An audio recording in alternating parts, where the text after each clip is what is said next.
Are you a fan of JRPGs like Final Fantasy or the Tales of series, but wish they were more adult-oriented? Okay, adult in another way, a more degenerate way.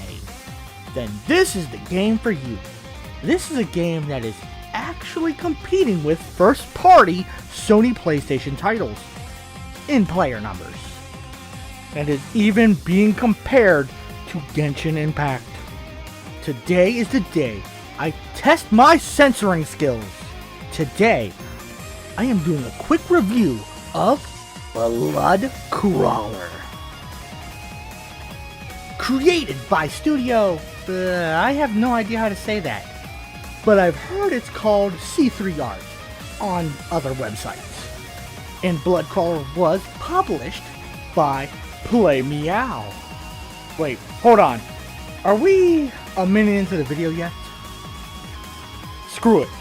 Play Meow has made games like Elf Boss's Dog Training, Holy Whore Emily, MILF Conditioning, and The Impregnation of Elves, Conquest of the Arrogant Fairies by Impregnation. What am I doing with my life?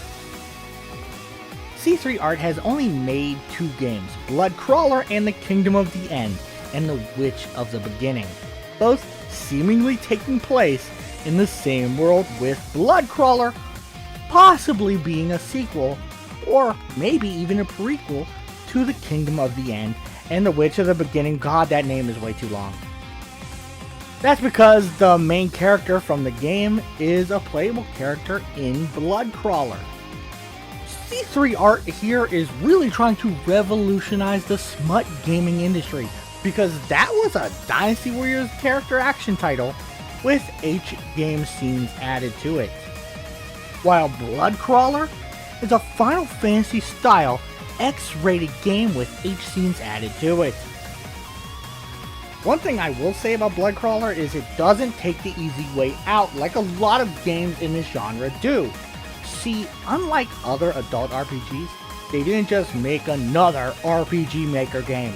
You know, the ones that only take a picture and put that on the top and add a text box at the bottom telling you what's happening. Yeah, it's a text adventure, or a visual novel at best. No, that's not here. They have 3D models. Sure, their running animations are trash.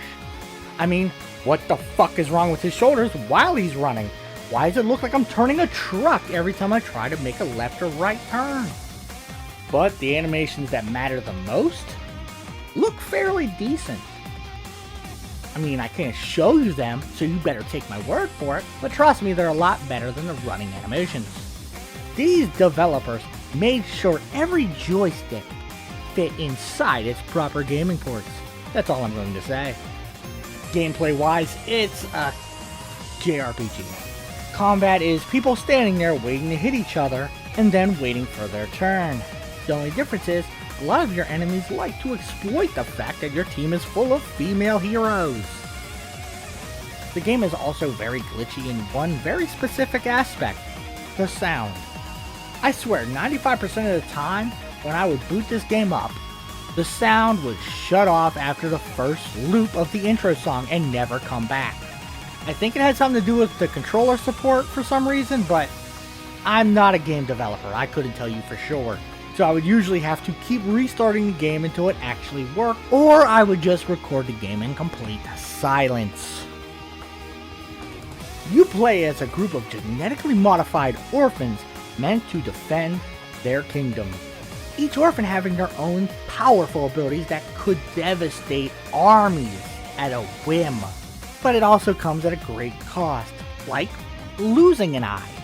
So the king, out of fear, imprisoned them to stop them from roaming free and possibly stopping his reign of terror across the country. And that fear is completely understandable when our hero has the ability to heal from anything. He's Wolverine.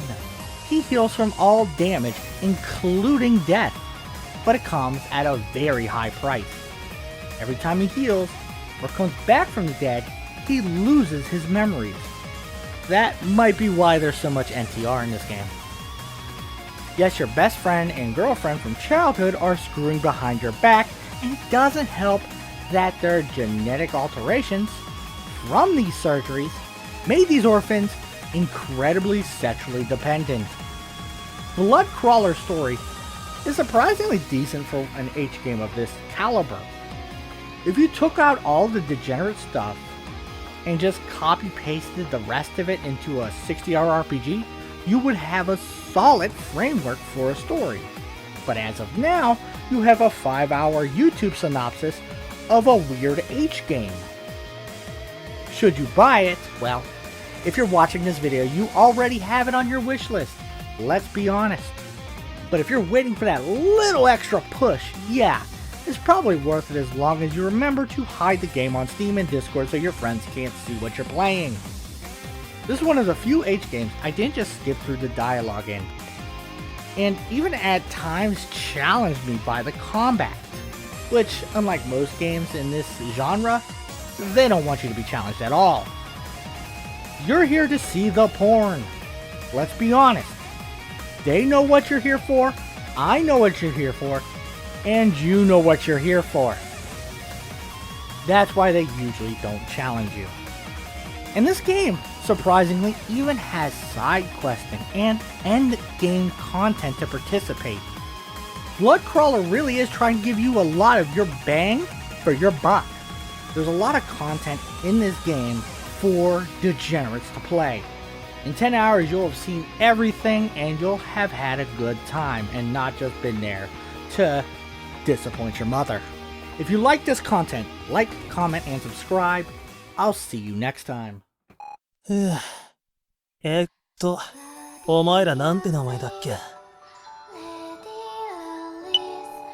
ああ、俺の記憶も、もう曖昧だな。